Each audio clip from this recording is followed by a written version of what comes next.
Il y a quelque chose que l'on ne dit presque jamais à voix haute, et pourtant, c'est là, chaque soir, quand la maison se tait et que le corps enfin s'allonge. Ce poids. Ce poids invisible qui n'a pas de nom précis, mais que vous connaissez parfaitement. Vous êtes allongé, les yeux fermés, et votre esprit, lui, n'a aucune intention de se reposer. Il tourne, il repasse. Il refait les scènes de la journée, il anticipe celles de demain, il vous parle de choses que vous ne pouvez pas changer ce soir, à cette heure, dans ce lit. Et si ce poids que vous portez chaque soir n'était pas une simple fatigue? Et si c'était le signal d'une chose bien plus sérieuse qui se construit silencieusement, nuit après nuit, sans que vous le voyiez vraiment? Restez jusqu'à la fin, parce que ce que vous allez entendre ici ce soir pourrait changer la façon dont vous habitez vos nuits et par extension vos jours. Non pas avec des formules magiques, mais avec des outils précis, cliniquement fondés, que Christophe André utilise depuis des décennies avec ses patients.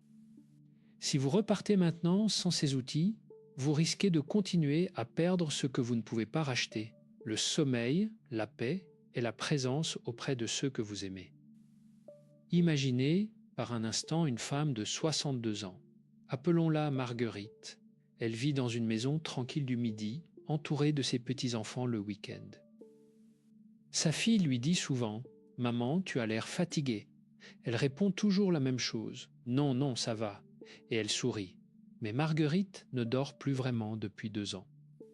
Elle s'endort, oui, mais vers 2 heures du matin, elle se réveille, et alors tout recommence.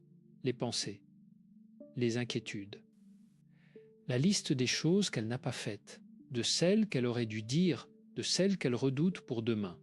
Elle est là, dans le noir, et le monde entier semble peser sur sa poitrine. Voici ce qu'il faut comprendre. Marguerite n'est pas exceptionnelle. Elle est la règle. Des millions de personnes en France, majoritairement des femmes de plus de 50 ans, vivent exactement ce que Marguerite vit. Et presque aucune d'entre elles ne sait que ce qu'elle traverse a un nom, que ce nom est étudié sérieusement par la psychiatrie et la neuroscience, et surtout que cela peut changer. Si vous vous reconnaissez dans ce tableau, même partiellement, alors ce que vous entendrez ici vous appartient. Prenez le temps. Restez.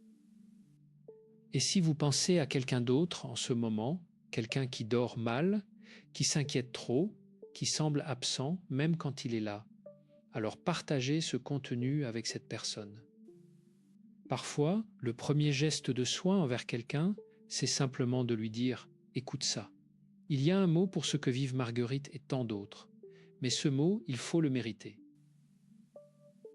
Il faut d'abord comprendre ce qui se passe vraiment dans le corps et dans l'esprit pour que ce mot prenne tout son sens. Alors continuons. Parlons d'abord de ce que l'on ressent dans la nuque, ce raidissement qui arrive sans qu'on lui ait demandé, ce fil tendu de la base du crâne jusqu'entre les omoplates qui ne lâche jamais complètement. Ce n'est pas anodin, ce n'est pas une simple tension musculaire. C'est l'inscription corporelle d'un état mental qui a duré trop longtemps. Le corps garde trace de tout ce que l'esprit refuse d'accepter. Bueno, parlons des soirées, parce que c'est là que tout se révèle. La journée, on peut encore courir, on peut remplir le temps, s'occuper, s'agiter. Mais le soir, quand l'agitation extérieure s'arrête, l'agitation intérieure prend toute la place. Et là, quelque chose se produit dans le cerveau que la neurologie explique très clairement. Le réseau du mode par défaut, ce vaste réseau de neurones qui s'active précisément quand vous n'êtes pas concentré sur une tâche précise, commence à fonctionner à plein régime. Il rappelle des souvenirs non résolus. Il projette des scénarios futurs inquiétants. Il tourne en boucle. Et pendant ce temps, votre corps croit qu'il est en danger. Votre cerveau primitif, celui que vous partagez avec vos ancêtres les plus lointains, ne fait pas la différence entre un tigre dans la nuit et une pensée anxieuse concernant votre fils aîné. Il active le cortisol. Il maintient l'alerte. Et vous vous demandez simplement pourquoi vous n'arrivez pas à dormir. Figeate bien, il y a quelque chose de profondément injuste là-dedans. Vous avez travaillé toute votre vie. Vous avez élevé des enfants. Vous avez porté des deuils, des déménagements, des périodes difficiles. Vous méritez la paix. Et pourtant la paix ne vient pas, ou plutôt, elle ne vient pas encore. Parce que personne ne vous a appris comment la laisser entrer. C'est exactement ce que fait Christophe André depuis des décennies dans son cabinet à Sainte-Anne, dans ses livres, dans ses séances de groupe. Il enseigne aux gens comment laisser entrer la paix, pas en supprimant les pensées, ce qui est impossible et contre-productif, mais en changeant fondamentalement le rapport que l'on entretient avec elles. Avant d'aller plus loin, Christophe André a besoin que vous compreniez quelque chose d'essentiel sur la nature de la souffrance nocturne que beaucoup d'entre vous connaissent. Parce que cette compréhension est elle-même thérapeutique. Comprendre, c'est déjà commencer à guérir. Il existe 2 types de pensées qui nous tourmentent le soir. Le premier type, ce sont les pensées utiles. Elles vous disent « Tu as oublié d'appeler le médecin, rappelle-toi demain matin ». Ces pensées ont une fonction, elles protègent. Le second type, et c'est celui qui nous intéresse, ce sont les ruminations. Les ruminations ne résolvent rien, elles mâchent et remâchent un problème sans jamais produire de solution. Elles consomment de l'énergie mentale sans en restituer. Et elles sont particulièrement actives la nuit, parce que c'est précisément la nuit que votre cerveau, privé de distractions extérieures, peut enfin tourner à vide. Me sigue ? Il y a une différence immense entre résoudre un problème et ruminer un problème. Et l'une des choses les plus libératrices que Christophe André enseigne à ses patients, c'est d'apprendre à reconnaître ce glissement. À sentir dans la mâchoire serrée, dans la tension entre les sourcils, dans les paumes légèrement moites quand on est passé de la réflexion productive à la rumination stérile. Vous voyez, la rumination a une texture particulière. Elle est circulaire, elle revient toujours au même point de départ. Elle s'accompagne d'un sentiment d'impuissance croissante. Et, fait cliniquement établi, plus vous ruminez, plus votre seuil de tolérance émotionnelle baisse. Ce qui voulait dire que demain, vous serez encore moins résistant aux pensées difficiles qu'aujourd'hui. C'est un cercle. Et ce cercle peut se refermer sur vous progressivement, sans que vous ne vous en rendiez compte. Mira, voici ce que Christophe André observe régulièrement dans sa pratique. Un patient, un homme, un père, arrive en consultation. Il est épuisé, profondément épuisé, mais à l'extérieur, il semble tout à fait fonctionnel. Il va au travail, il mange, il conduit. Sa femme dit même qu'il a l'air bien, mais cet homme ne se souvient plus du dernier moment où il a ri de quelque chose. Il ne se souvient plus de la dernière fois où il a vraiment regardé le visage de sa petite fille. Pas regarder dans le vide en sa direction, mais vraiment regarder. Avec toute son attention, son cœur ouvert, il était présent en apparence. Il était absent en réalité. Et sa petite fille, elle, avait commencé à cesser de lui parler de ses desseins. Pas parce qu'elle lui en voulait, mais parce que quelque chose dans son intuition d'enfant lui disait que grand-père n'était pas vraiment là. C'est cela, la vérité que l'on n'entend pas assez. L'épuisement mental chronique, les ruminations nocturnes, l'anxiété qui ronge le sommeil ne restent jamais confinés dans votre tête.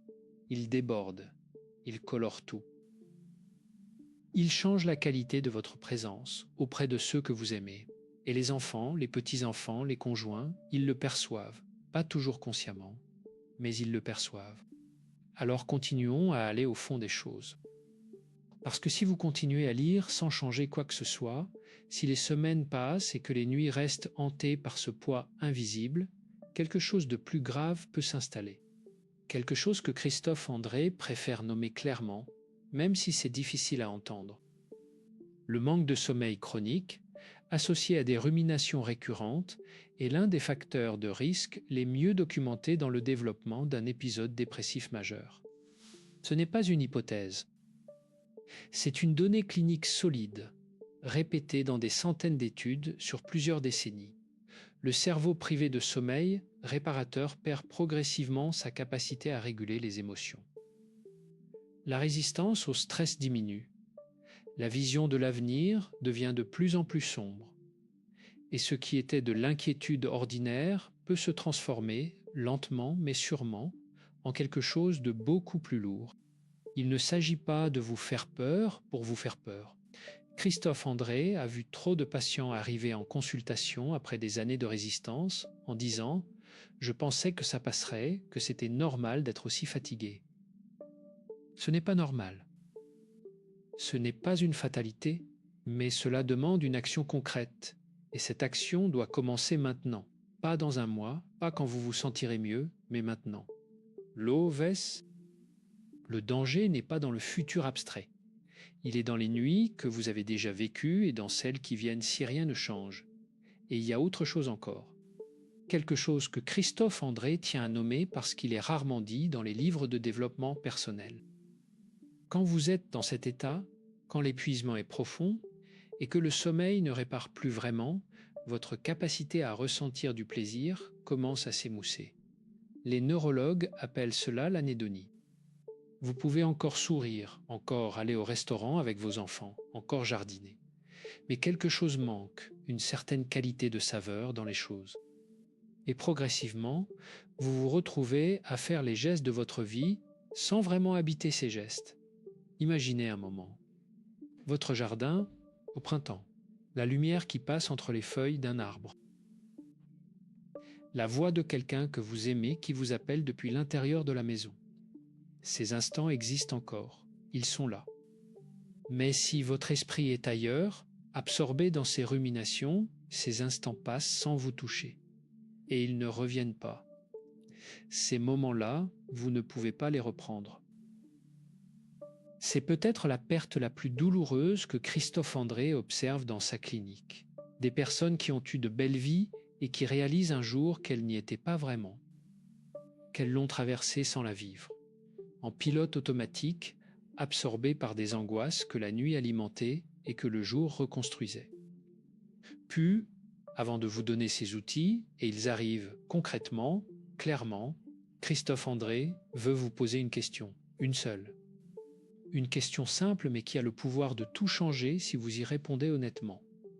Quand avez-vous dormi pour la dernière fois avec la sensation, au réveil, d'avoir vraiment récupéré? Pas simplement dormi, vraiment récupéré, avec ce sentiment d'avoir été absent à vous-même de manière réparatrice et de revenir dans le monde frais, disponible, prêt. Si cette réponse vous vient immédiatement, vous êtes chanceux. Si vous devez chercher, si vous remontez loin dans les semaines ou dans les mois, alors ce que vous allez lire maintenant n'est pas un luxe, c'est une nécessité. Mais avant cela, laissez Christophe André vous poser une invitation. Si ce que vous entendez ici vous touche, si vous vous reconnaissez dans ce portrait, ou si vous pensez à quelqu'un dans votre entourage qui en a besoin, abonnez-vous à cette chaîne. Non pas pour accumuler du contenu, mais parce que la régularité d'une pratique, même d'écoute, construit quelque chose dans le temps. Les personnes qui reviennent régulièrement ici témoignent d'un changement que les lectures ponctuelles ne produisent pas. Et laissez un commentaire si vous osez. Dites simplement « Je me reconnais » ou décrivez votre nuit. Ces quelques mots que vous écrirez vous ancrant dans un vrai mouvement, celui d'une personne qui décide de prendre soin d'elle-même. Et peut-être que ces mots aideront quelqu'un d'autre qui se sentait seul dans ce qu'il vit. Revenons maintenant à ce qui se passe vraiment dans le cerveau au moment où vous posez la tête sur l'oreiller. Parce qu'il y a quelque chose de fascinant et de libérateur dans la façon dont la neurologie contemporaine décrit ce moment. Le cortex préfrontal, la partie de votre cerveau qui gère la raison, la planification, la modulation émotionnelle, commence à se mettre en retrait lorsque le sommeil approche. C'est son rôle. Il doit se reposer. Mais si votre système nerveux autonome est encore en mode alerte, si le cortisol circulant envoie le signal que le danger est présent, ce cortex préfrontal ne peut pas lâcher. Il reste en veille. Il surveille. Et pendant qu'il surveille, il pense, il construit, il anticipe. Ce mécanisme a sauvé la vie de vos ancêtres. Ceux qui dormaient profondément sans surveiller leur environnement n'ont pas toujours survécu. Leur vigilance nocturne était adaptative, mais vous n'êtes pas dans une forêt préhistorique. Vous êtes dans votre chambre, et les dangers que votre cerveau surveille n'ont pas de forme physique. Ils ont la forme d'une facture, d'une inquiétude pour vos enfants, d'un mot que vous avez dit et regretté, d'une douleur que vous n'avez pas encore nommée. Tin sentido, votre cerveau fait son travail. Il fait exactement ce qu'il est construit pour faire. Le problème, c'est que ce travail n'est plus adapté au monde dans lequel vous vivez, et personne ne lui a appris à faire autrement. C'est là qu'intervient ce que Christophe André appelle, sans romantisme inutile, la régulation par la présence. L'idée n'est pas de vider l'esprit. Cette idée est une illusion et elle produit plus de tension qu'elle n'en soulage, parce que chaque fois que vous échouez à vider votre esprit, vous vous sentez coupable d'avoir échoué. Non. L'idée est de déplacer l'attention, de la tirer doucement comme on sort un fil fragile, hors du flux de pensée et vers quelque chose de concret, de présent, de sensoriel. Et voici le premier outil précis et immédiatement utilisable ce soir même.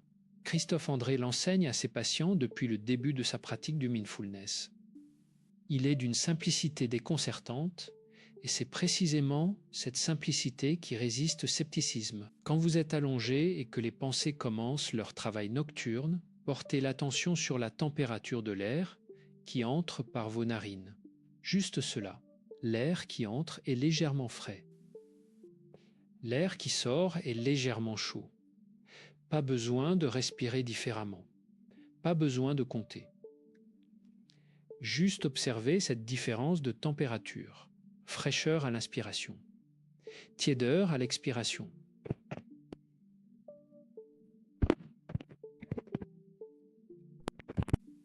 Ce qui se passe dans le cerveau à ce moment-là est cliniquement documenté. En portant l'attention sur une sensation physique précise et neutre, vous activez l'insula, une région cérébrale liée à la conscience corporelle. Et simultanément, vous réduisez l'activité du réseau du mode par défaut, celui qui produit les ruminations. Vous n'avez pas besoin de lutter contre les pensées. Vous leur enlevez simplement le carburant attentionnel dont elles ont besoin pour fonctionner.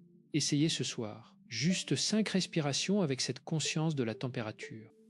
Et si une pensée arrive, ce qui est inévitable, ne vous battez pas contre elle. Dites-vous intérieurement, « Ah, voilà une pensée ». Et revenez à la fraîcheur de l'air. Revenez, encore, autant de fois que nécessaire. Il n'y a pas d'échec dans cet exercice. Il n'y a que la pratique. Mira, Christophe André aime raconter une image qu'un de ses maîtres bouddhistes lui a transmise il y a longtemps. L'esprit est comme le ciel. Les pensées sont comme des nuages. Vous n'êtes pas les nuages, vous êtes le ciel. Et le ciel ne devient jamais les nuages, même quand il en est entièrement couvert. Ce n'est pas de la poésie gratuite. C'est une instruction clinique. Parce que l'une des erreurs cognitives les plus communes chez les personnes souffrant d'anxiété nocturne est ce que les thérapeutes cognitifs appellent la fusion cognitive. Vous n'avez pas une pensée, vous vous confondez avec elle. Et à ce moment-là, la pensée n'est plus un événement mental parmi d'autres. Elle devient la réalité. Quand vous vous dites « je ne dormirai jamais », cette pensée est traitée par votre cerveau, non comme une hypothèse, mais comme un fait. Et votre corps répond à ce fait avec un cortisol supplémentaire, une fréquence cardiaque légèrement accélérée, une attention encore plus en alerte, ce qui rend effectivement le sommeil plus difficile. Me sigue ? La pensée crée la réalité qu'elle décrit. C'est ce que la thérapie cognitive appelle la prophétie auto-réalisatrice de l'insomnie. Et le seul moyen de sortir de cette boucle, ce n'est pas de chasser la pensée, c'est de ne plus la prendre pour une vérité. Voici le second outil, issu directement des protocoles de thérapie cognitive basés sur la pleine conscience. Quand une pensée anxieuse arrive la nuit, au lieu de répondre à son contenu, répondez à sa nature. Dites-vous à voix basse ou intérieurement, « Voilà mon cerveau qui s'inquiète. Ce n'est pas la réalité. C'est mon cerveau qui fait son travail de cerveau inquiet. » Cette phrase courte fait quelque chose de précis sur le plan neurologique. Elle active le cortex préfrontal, la partie observatrice de votre esprit. Elle crée une légère distance entre vous et la pensée, et cette distance, même infime, est la différence entre être emporté par le courant et se trouver sur la rive à le regarder passer. Bueno, continuons. Parce qu'il y a une autre dimension de cette souffrance nocturne que Christophe André veut aborder avec vous. Une dimension que l'on parle rarement dans les livres sur le sommeil ou la méditation. C'est la dimension relationnelle. Vous vous souvenez de Marguerite en début de conversation. Marguerite ne sait pas que ses nuits agitées ont des conséquences directes sur la façon dont elle est présente le matin avec ses petits-enfants. Elle se lève fatiguée, elle est moins patiente. Elle répond par monosyllabes. Elle sourit, mais ses yeux ne participent pas au sourire. Et ses petits-enfants, qui l'aiment profondément, sentent quelque chose sans pouvoir le nommer. Ils sentent qu'elle est là et pas là en même temps. Et parfois, sans que personne ne le formule, ils jouent un peu moins près d'elle. Ils apportent leur dessin à quelqu'un d'autre. C'est la contagion silencieuse de l'épuisement.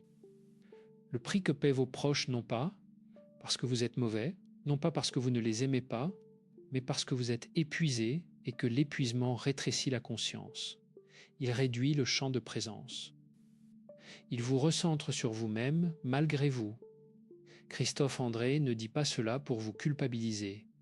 La culpabilité est le carburant préféré de l'anxiété, et elle ne sert à rien ici.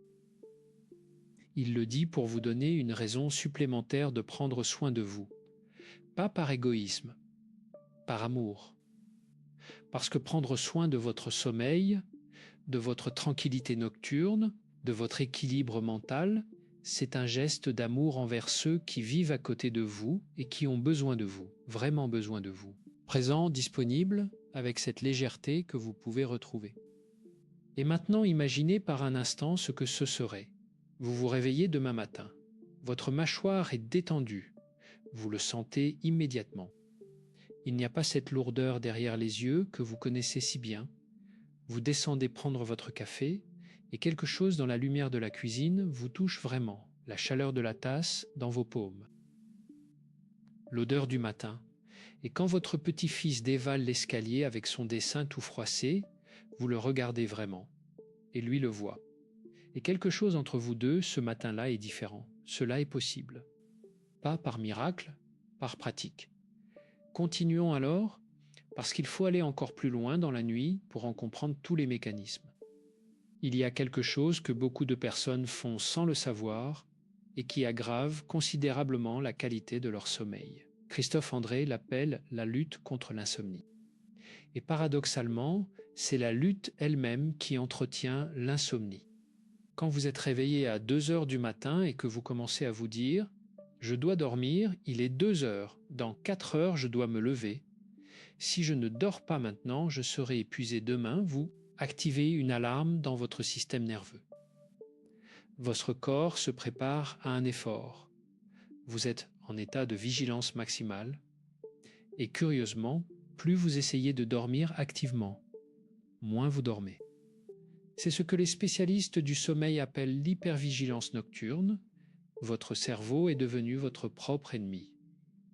Et l'ennemi ne peut pas se combattre avec les mêmes armes que celles qu'il utilise contre vous. La solution, et elle est cliniquement validée, c'est paradoxal, c'est de renoncer à l'effort de dormir. Voici comment Christophe André l'enseigne. Quand vous êtes éveillé la nuit et que l'anxiété monte, renoncez à vouloir dormir. Dites à votre corps, « Très bien, tu es éveillé, c'est acceptable. Je ne me bats pas contre ça. » Et alors, au lieu de surveiller votre propre sommeil comme on surveille une casserole sur le feu, permettez-vous simplement d'être allongé, confortablement immobile, dans un état de repos du corps, même si l'esprit est encore actif. Le repos du corps, même sans sommeil, est partiellement réparateur. Ce n'est pas idéal, mais ce n'est pas le désastre que votre cerveau catastrophiste vous décrit. Et paradoxalement, c'est souvent précisément quand on renonce à forcer le sommeil qu'il revient, discrètement, sans qu'on l'ait vu arriver. Puis, voici maintenant quelque chose qui va peut-être vous surprendre. Christophe André insiste beaucoup là-dessus dans ses séminaires. La qualité de votre nuit se prépare le soir, certes, mais elle se prépare aussi tout au long de la journée par la façon dont vous gérez votre attention. Les personnes qui souffrent le plus d'agitation nocturne sont souvent celles qui passent leur journée dans un mode de dispersion attentionnelle permanent. Téléphone, information, discussion, préoccupation simultanée, le cerveau, tout au long de la journée, est entraîné à l'agitation. Il apprend que l'agitation est son mode normal de fonctionnement. Et puis le soir, on lui demande de s'arrêter. Et il ne sait pas comment. Christophe André aime cette analogie. Si vous avez passé la journée à faire tourner un moteur à plein régime et que vous coupez soudainement le contact, le moteur met du temps à s'arrêter vraiment. Il tremble, il tressaute, il fait encore du bruit quelques instants. Votre cerveau fait exactement la même chose, ce qui signifie que la pratique de la présence ne concerne pas seulement le coucher. Elle concerne vos journées entières. Et ici, Christophe André vous propose quelque chose de très simple que vous pouvez commencer demain. Choisissez une activité quotidienne ordinaire, une seule, le café du matin. La marche jusqu'à la boîte aux lettres, l'épluchage des légumes, et faites-la délibérément avec toute votre attention. Non pas en pensant à autre chose. En étant là, vraiment, dans la sensation de l'activité. La chaleur de l'eau sur vos mains, le bruit du couteau sur la planche, l'odeur de la terre dans le jardin. Ce n'est pas une perte de temps, c'est un entraînement. Vous entraînez votre cerveau à savoir revenir au moment présent. Et ce muscle, car c'est bien un muscle, deviendra plus fort avec la pratique. Et le soir venu, quand vous lui demanderez de se poser, il saura comment faire. L'Oves, la méditation de pleine conscience que Christophe André enseigne, n'est pas réservée aux personnes assises en silence pendant 45 minutes. Elle est accessible à chacun, dans les interstices de la vie quotidienne, à n'importe quelle heure, avec n'importe quelle activité. Voici maintenant quelque chose que Christophe André tient à vous dire sur la gratitude du soir. Pas la gratitude telle qu'on la caricature parfois, cette liste un peu mécanique de 3 bonnes choses. Non. Quelque chose de plus profond, de plus cliniquement fondé. Le soir, avant de fermer les yeux, il invite ses patients à une pratique qu'il appelle le bilan des présences. Il ne s'agit pas de recenser les bonnes nouvelles de la journée. Il s'agit de se demander à quel moment de cette journée ai-je été vraiment là ? À quel moment quelque chose a-t-il réellement traversé mes filtres pour me toucher ? Peut-être c'était une lumière, peut-être c'était le rire de quelqu'un, peut-être c'était la douceur d'un tissu entre vos doigts, peut-être c'était un goût, un son, quelque chose de concret, d'ancré dans le réel. Et si vous ne trouvez pas de réponse, si vous réalisez que votre journée entière a été traversée en mode automatique sans que vous ne soyez vraiment présent à aucun moment, cela ne doit pas vous culpabiliser. Cela doit vous informer. C'est une information précieuse sur l'état de votre relation au présent. Et cette information, si vous l'accueillez avec curiosité plutôt qu'avec jugement, devient le premier pas vers quelque chose de différent. Imaginate por un momento. Ce bilan n'a pas besoin de durer longtemps. 2 minutes au plus, mais ces 2 minutes avant le sommeil peuvent changer la tonalité émotionnelle de toute votre nuit. Parce qu'au lieu de faire monter la garde contre les pensées anxieuses, vous avez ancré votre esprit dans une réalité concrète, sensorielle, positive. Et le cerveau garde en mémoire ce dernier registre émotionnel avant l'endormissement. Des études en neurosciences affectives montrent que les dernières minutes avant le sommeil sont particulièrement importantes pour la consolidation émotionnelle nocturne. Ce que vous ressentez juste avant de dormir influence la qualité des émotions que le cerveau traite et consolide pendant la nuit. Finir la journée dans la gratitude sensorielle n'est donc pas un luxe spirituel. C'est une hygiène neurologique. Mira, continuons avec quelque chose de plus délicat. Quelque chose que Christophe André hésite parfois à aborder directement, mais qui est fondamental pour comprendre pourquoi certaines personnes peinent davantage que d'autres à lâcher prise le soir. Il existe ce que les cognitivistes appellent des croyances fondamentales dysfonctionnelles concernant le contrôle. Ce sont des convictions profondes, souvent acquises tôt dans l'enfance ou dans des périodes de grande responsabilité, qui dictent que vous devez tout gérer, tout prévoir, tout anticiper pour que les choses aillent bien. Que si vous relâchez la vigilance, quelque chose va inévitablement mal tourner. Que le repos est en quelque sorte une faiblesse ou un abandon. Ces croyances ont souvent été adaptatives. Elles vous ont permis d'élever vos enfants, de tenir votre foyer, de traverser des périodes difficiles. Mais elles sont devenues des prisons. Et la nuit, quand le corps essaie de se reposer, ces croyances se manifestent sous forme de ce sentiment que vous devez rester vigilant, que vous ne pouvez pas vraiment vous permettre de dormir profondément parce que quelque chose pourrait arriver. Le SIG, ce n'est pas une pathologie, c'est une histoire, votre histoire. Et comme toute histoire, elle peut être relue, réinterprétée et progressivement réécrite. La thérapie cognitive travaille précisément sur ces croyances. Elle demande: est-ce vrai que si vous vous endormez vraiment ce soir, quelque chose de grave va se produire? Est-ce que votre vigilance nocturne a déjà réellement empêché quelque chose de mauvais? Ou est-ce qu'elle vous a simplement épuisé sans rien protéger? Ces questions ne se posent pas avec brutalité. Elles se posent avec curiosité, avec douceur, comme on déboutonnerait un manteau trop serré pour voir ce qu'il y a en dessous. Et voici une vérité que Christophe André dit souvent à ses patients avec beaucoup de douceur. Vous ne pouvez pas contrôler la vie en ne dormant pas. Vous pouvez seulement vous épuiser en croyant que vous y arrivez. La vraie résilience, la vraie disponibilité pour ceux que vous aimez, pour les imprévus de demain, pour les décisions difficiles qui pourraient venir, cette résilience se construit dans le sommeil, pas en luttant contre lui. Bueno, il y a encore une chose particulièrement importante, que Christophe André veut vous offrir ce soir. Et c'est peut-être la plus puissante de toutes les pratiques qu'ils connaissent pour libérer l'esprit avant le sommeil. Il l'appelle le rituel du dépôt. Et voici comment il se pratique. Quelques minutes avant de vous coucher, prenez un carnet. Pas un journal intime, pas quelque chose de compliqué. Un simple carnet. Et pendant 5 minutes, pas plus, notez tout ce qui tourne dans votre tête. Les inquiétudes, les tâches non terminées, les conversations inachevées, les projets, les questions sans réponse, vidées, sans ordre, sans élégance, juste les mots. Ce que vous faites à ce moment-là sur le plan cognitif est précisément ceci. Vous transférez la charge de la mémoire de travail vers un support externe. Votre cerveau n'a plus besoin de garder ces choses en veille parce qu'elles sont écrites. Elles existent en dehors de lui.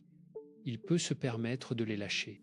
Des recherches publiées dans des revues de psychologie clinique ont montré que ce type d'exercice d'écriture expressive, avant le coucher, réduit significativement le temps d'endormissement et améliore la qualité subjective du sommeil. Ce n'est pas une croyance populaire, c'est une donnée.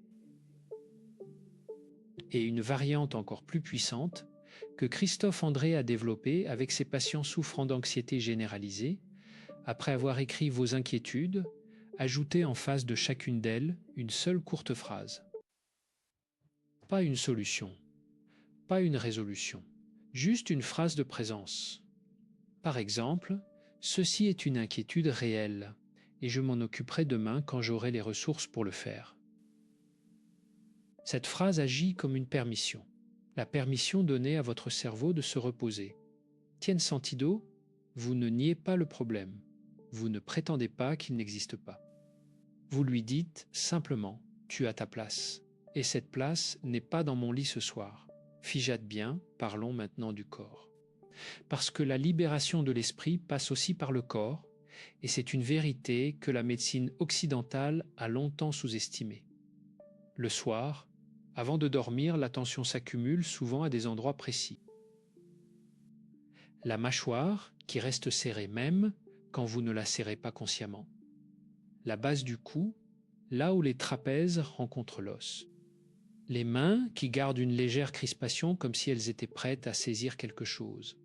L'espace juste derrière les yeux quand les images de la journée continuent de défiler.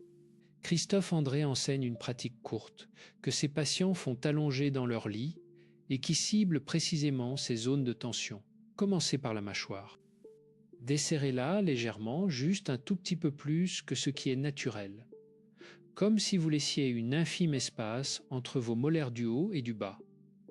Vous n'avez pas besoin d'ouvrir la bouche. Juste un imperceptible relâchement. Remarquez la différence. Reste là quelques secondes, puis portez l'attention à la nuque. Imaginez que la chaleur d'une main bienveillante se pose là, à la base du crâne. Pas pour masser, juste pour réchauffer. Et laissez ce poids imaginaire faire descendre très doucement la tension vers le bas, vers les épaules, vers le dos qui repose sur le matelas, puis les paumes. Ouvrez-les légèrement, tournez vers le plafond ou vers le matelas. Remarquez ce léger picotement à la surface de la peau, cette chaleur qui revient quand on arrête de serrer. Et dans le creux des paumes, quelque chose se dépose. Ce quelque chose, c'est le contrôle que vous posez. La vigilance que vous autorisez à se poser pour cette nuit. Ce n'est pas rien. Déposez le contrôle. Pour certaines personnes, c'est l'acte le plus courageux de leur journée. Christophe André le dit sérieusement. Dans une culture qui glorifie le faire, le gérer, le contrôler, choisir de se reposer vraiment est un acte de grande maturité psychologique. Mira, voici maintenant une histoire que Christophe André partage parfois avec ses groupes de patients. Il l'a légèrement modifiée pour protéger l'anonymat, mais l'essentiel est vrai. Une femme, appelons-la Suzanne, 66 ans, retraitée de l'enseignement. Elle avait été enseignante pendant 38 ans. Une femme extraordinairement compétente, rigoureuse, profondément dévouée. Quand elle est arrivée en consultation, elle était en grande forme physique. Son médecin généraliste lui disait régulièrement qu'elle était en bonne santé pour son âge. Mais elle dormait en moyenne 4 heures par nuit depuis près de 3 ans. Et le jour, elle fonctionnait. Elle faisait ses courses, elle voyait ses amis, elle prenait soin de son mari. Tout le monde la trouvait admirable. Mais à l'intérieur, quelque chose s'était éteint. Elle ne le disait pas comme ça au début. Elle disait simplement « je me sens vide ». Comme si la batterie était en permanence à 5%. Ce que Suzanne ne savait pas, c'est qu'elle présentait tous les critères d'un état dépressif silencieux. Non pas une dépression majeure avec la tristesse profonde que l'on imagine, mais une dépression masquée, larvée, qui se cachait derrière l'activité et la bonne tenue extérieure. Et qui se nourrissait, nuit après nuit, de ce sommeil insuffisant et de ces ruminations incessantes. Le travail avec Suzanne a pris plusieurs mois, mais ce qui l'a le plus aidé au départ, ce n'était pas les techniques. C'était de comprendre que ce qu'elle vivait avait un nom, que ce n'était pas de la faiblesse, que son cerveau était épuisé par une surcharge qui avait duré des années, et que cet épuisement était parfaitement compréhensible, parfaitement traitable, et surtout, parfaitement réversible. Il y a un mot pour ce que vivait Suzanne. Et ce mot, Christophe André l'a mentionné plusieurs fois depuis le début de cette conversation sans le nommer. Vous l'avez peut-être deviné, mais Christophe André a voulu que vous traversiez d'abord toute cette compréhension avant de le recevoir. Parce qu'un mot reçu sans contexte reste une étiquette. Un mot reçu après compréhension devient une libération. Ce mot, c'est la dysrégulation du système nerveux autonome, plus précisément. Et c'est là que tout converge. Votre système nerveux autonome gouverne tout ce que vous ne contrôlez pas consciemment. Votre rythme cardiaque, votre digestion, votre température corporelle et votre réponse au stress. Il a 2 modes principaux, le mode sympathique, celui de l'activation, du danger, de la vigilance, et le mode parasympathique, celui du repos, de la récupération, de la sécurité. En situation de stress chronique, de rumination nocturne répétée, de sommeil insuffisant, le système nerveux reste bloqué en mode sympathique. Il ne sait plus basculer vers le repos. Il ne sait plus que le danger est passé. Et même quand votre vie objective est calme, même quand vous êtes entouré, même quand rien de grave ne se passe, votre corps est encore en train de gérer une menace fantôme. Tout ce que vous avez appris ce soir, les respirations avec conscience de la température, la diffusion cognitive, le rituel du dépôt, le bilan des présences, la pratique corporelle du relâchement, ces outils ne sont pas des trucs psychologiques. Ce sont des régulateurs. Ils régulent votre système nerveux. Ils lui apprennent, peu à peu, à rebasculer vers le mode parasympathique. Ils lui enseignent que le danger est passé, que vous êtes en sécurité, que cette nuit précise, vous pouvez vous reposer. La dysrégulation n'est pas un défaut de caractère, ce n'est pas une faiblesse.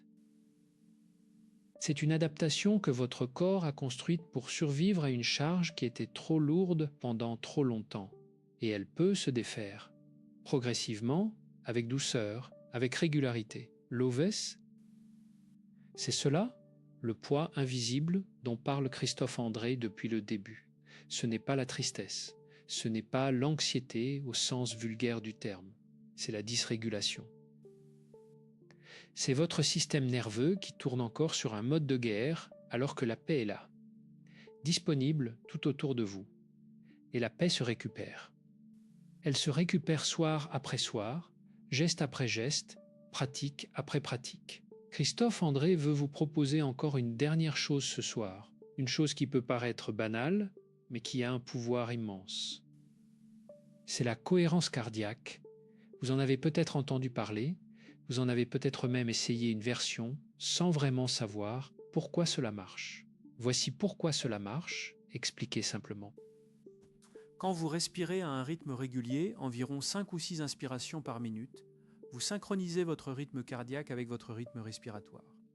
Cette synchronisation envoie un signal direct au nerf vague, le nerf le plus long du corps humain, qui parcourt depuis la base du crâne jusqu'à l'abdomen en passant par le cœur. Le nerf vague est l'autoroute principale du système parasympathique. Quand vous le stimulez par la respiration cohérente, vous dites à votre corps « Tu es en sécurité, tu peux te reposer ». Et ce signal est reçu en quelques minutes seulement.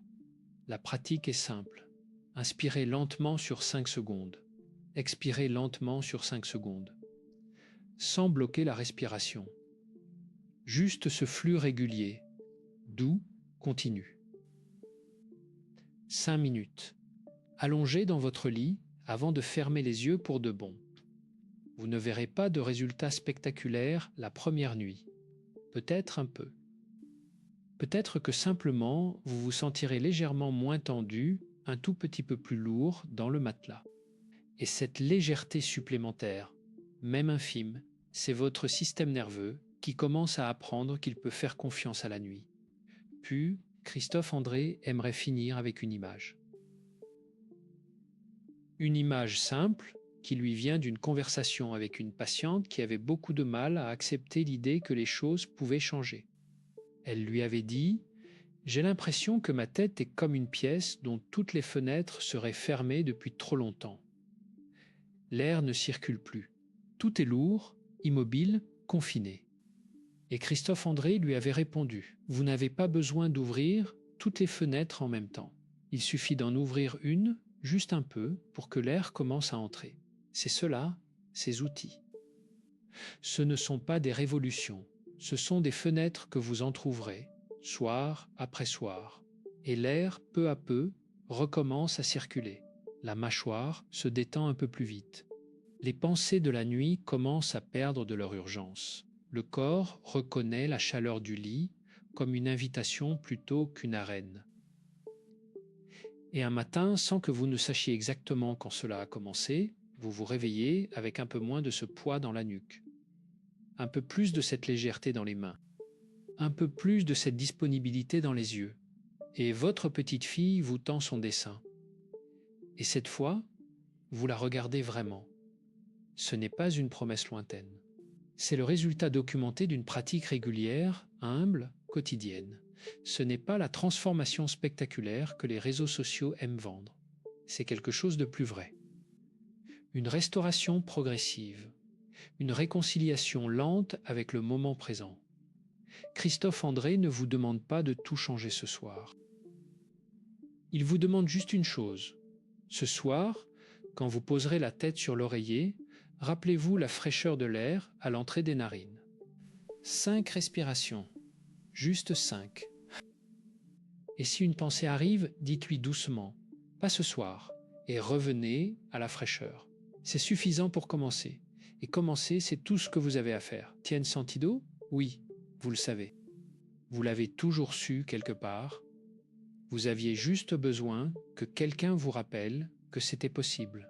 Alors, bonne nuit, une vraie bonne nuit, celle que vous méritez.